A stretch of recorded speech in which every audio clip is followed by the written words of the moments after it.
Every July, in a grove of old-growth redwoods in Monte Rio, California, some of the most powerful men in the world disappear for 2 weeks. There is no press, there are no phones, there is no record. What we know for certain is small and strange. On the first night, hundreds of them gather at the base of a 40-foot stone owl. A robed figure carries a small effigy, a human figure they call Care, to an altar, and they burn it. They call the ceremony the Cremation of Care. The club is the Bohemian Club. The place is Bohemian Grove. For 100 years, the argument about that grove has been an argument about the fire. What does the owl mean? Is it pagan? Is it satanic? Is it theater? And that argument has done something very convenient for the men inside the fence. It has kept everyone staring at the flame. But there is a different way to read this ceremony, one that comes not from the occult but from a writer this channel returns to again and again, Robert Anton Wilson. And in Wilson's reading, the cremation of care is not a ritual of power at all. It is a ritual of blindness, because these men are not gathering to burn a symbol. They are gathering to burn the one thing that keeps power in contact with reality. And once you understand the law, that explains why you will never look at a secret room full of powerful people the same way again. Start with the documented record, because it is stranger than the invented one. The Bohemian Club was founded in San Francisco in 1872 by journalists and artists, actual Bohemians. Within a generation, it had been captured by exactly the men Bohemians are supposed to stand against: bankers, industrialists, oil and railroad money. The club, built by writers, has been owned by capital ever since.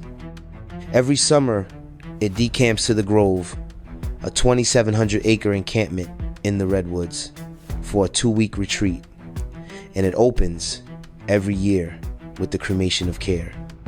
Here is what the ceremony depicts in the club's own terms.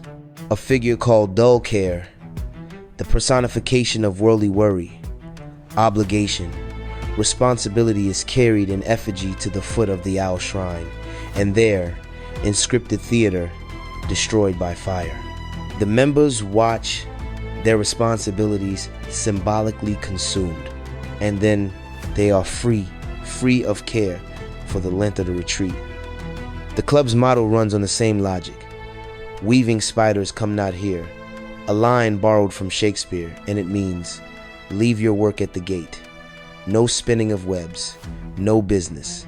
Inside the Grove, you are not a chairman, a senator, a defense contractor. You have set that down. You have cremated it. Now read that forensically and set the occult question aside entirely. Ask a plainer one. What is the function of a ceremony whose stated, advertised purpose is to release the most powerful men in a country from care, from responsibility, from consequence? Because care here is not a small word. Care is the thing that ties a decision to its outcome. Care is accountability, the awareness that you will have to answer for what you do. And care is also what makes the consequences of a decision feel like they belong to you, including the consequences that fall on people you will never meet. And on the first night, together, out loud, these men perform the ritual destruction of exactly that. Hold on to this. In a moment, a law is going to tell you precisely why it matters and why the burning of care is not only something they do to themselves. Robert Anton Wilson, writing in the 1970s under the mask of a fictional anarchist named Hagbard Celine, laid out a set of structural laws about how power actually behaves. The second one is the one that unlocks this grove. Celine's second law. Communication is only possible between equals. Accurate communication is only possible in a non-punishing situation. It sounds obvious. Wilson says it is obvious. Everybody softens the truth a little when speaking to someone with power over them, the power to punish. It is why children lie to parents, why employees flatter bosses. Now stack that into a pyramid Every authoritarian structure, every corporation, agency, government is a pyramid, few at the top, many at the bottom. And on every rung, the people below must make sure that what they report upward agrees with what those above them want to hear. Their security depends on it. Whether the report agrees with reality is, in Wilson's phrase, a luxury that can be discarded. Follow that up the pyramid to the top and something devastating happens. The people at the summit are burdened with the demand to know everything, to see and judge and decide for the whole structure. But every channel that is supposed to feed them the truth has been filtered at every level by people managing what the powerful are allowed to hear. Wilson's exact formulation, the burden of omniscience, becomes a burden of nescience. The men who are supposed to know everything end up knowing almost nothing real. Communication is only possible between equals, and the top of a pyramid has no equals to tell it the truth. The conclusion is not that powerful people are stupid. It is that concentrated power, sealed off from honest feedback, makes them blind structurally, automatically, with no conspiracy required. Now bring that law back to the redwoods, because here is the documented event that pulls it into focus. In September of 1942, a meeting was held at Bohemian Grove. According to the accounts of the men who were there, it was at that meeting among the redwoods, off any official record, that the decision was taken to proceed with the atomic bomb. The Manhattan Project. Ernest Lawrence, the physicists and administrators of what would become the most consequential weapons program in history. There is, reportedly, a plaque at the Grove marking the spot. Sit with the structure of that. A decision that would reshape the 20th century, reportedly made not in a hearing, not anywhere a record is kept, but inside the one place in America engineered, so no record would exist. The retreat whose motto is, "Weaving spiders come not here." The encampment that opens by ceremonially burning away care. A world-shaping choice, made in the exact conditions Celine's second law says produce blindness. So run Wilson's law across the Grove, element by element, and watch the mystery turn into a mechanism. Every other version of this story imagines the Grove as an amplifier, a place where the elite meet in secret and come out more coordinated, more in control, more dangerous. Wilson's law predicts the opposite. A sealed room of equals who have all ritually shed accountability is not an amplifier, it is an echo chamber. There is no one in it positioned to tell anyone else an unwelcome truth, and there is no record to check any of it against later.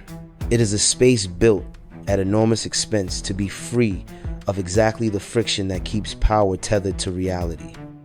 The secrecy is not the source of their power. The secrecy is the source of their blindness. Because the moment you remove the record, the press, the accountability, the moment you cremate care, you remove every mechanism by which reality could correct you.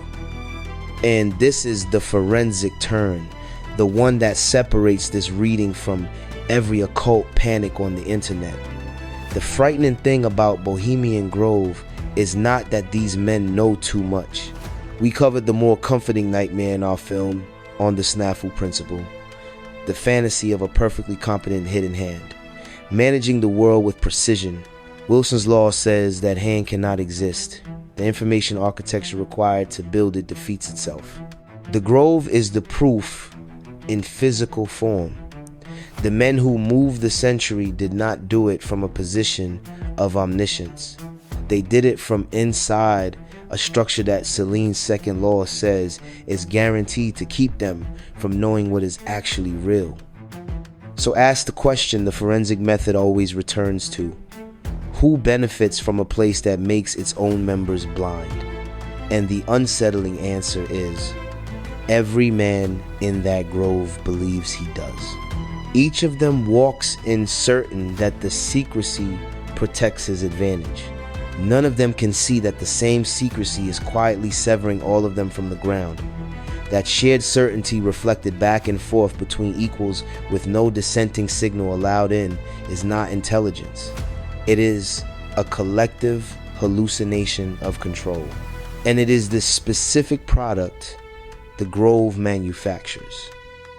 And there is a second thing the ceremony does something that reaches past the men performing it. Watch how carelessness actually travels. You would never walk to a stranger's house and shut off their power in the dead of winter. But step inside the electric company and you will shut off 100 strangers in an afternoon without a second thought, because now it is policy. Now it is your job. Now your own lights stay on precisely because you are willing to cut theirs. You did not become crueler. The institution simply stepped between your hand and its consequence, and your care for the stranger quietly went out. That is a cremation of care, not a fire in a grove, a structure that lets each person stop feeling the weight of what they do to people they will never see. Now look again at the men at the base of the owl. They are not doing something alien to the rest of us. They are performing in ceremony and out loud the exact thing the entire pyramid beneath them does. In silence, every rung shedding a little care for the rung below it, and for the strangers at the very bottom, so that its own lights stay on. The ritual is not an aberration. It is the honest version. It is the whole machine, confessed once a year at the base of the owl. And this is where the word magic earns its place, not as superstition, but in the sense Wilson worked in, the deliberate art of changing what people perceive and how they behave. By that definition, the cremation of care is the most effective kind of magic. There is the kind that works whether or not a single man in the grove believes a word of it, because it operates on conduct, not on spirits. Its object is not the owl. Its object is a world trained, layer by layer, to care a little less until caring itself begins to look like a liability, a soft thing the sensible have already set down. A world without care is not a prophecy. It is only the last rung, reached by everyone doing quietly what the men in the grove had the nerve to make into a rite. None of this requires anyone in that grove to believe in the owl. The belief was never the mechanism. The architecture is the mechanism. The fence, the silence, the fiction, and the fire that sanctifies it. Wilson does not care what they worship. He cares that they built a room with no reality in it, and then made the most important decisions of the age inside it. So here is where the law leaves you. For a century, the debate about Bohemian Grove has been a debate about the flame, its symbolism, its darkness, its meaning. And that debate has functioned as the perfect cover, because as long as everyone is arguing about what the fire means, no one is asking what the fire does. What it does is announced on the first night in the open. They gather at the base of the owl, and before anything else, they burn care. They begin their most secret gathering by ritually destroying accountability, the one faculty that Celine's second law says a sealed hierarchy always destroys anyway. They are not hiding the mechanism. They are performing it. The ceremony is the law, staged as theater. The occultists are watching the flame. The skeptics are watching the flame. Wilson would tell you to watch what the flame consumes, because it is not a symbol of their power. It is a confession. Two things go into that fire on the first night: their ability to know what they are doing and their obligation to care about who it lands on. Blindness and carelessness lit together at the base of the owl. The record is in the silence around that grove, and the silence has never been the sound of men who know too much. It is the sound of men who have arranged at extraordinary expense to make certain that no one, least of all themselves, can ever know what they were actually doing. That is the part worth sitting with. Not that they see everything, that they built a temple to make sure they'd see nothing at all.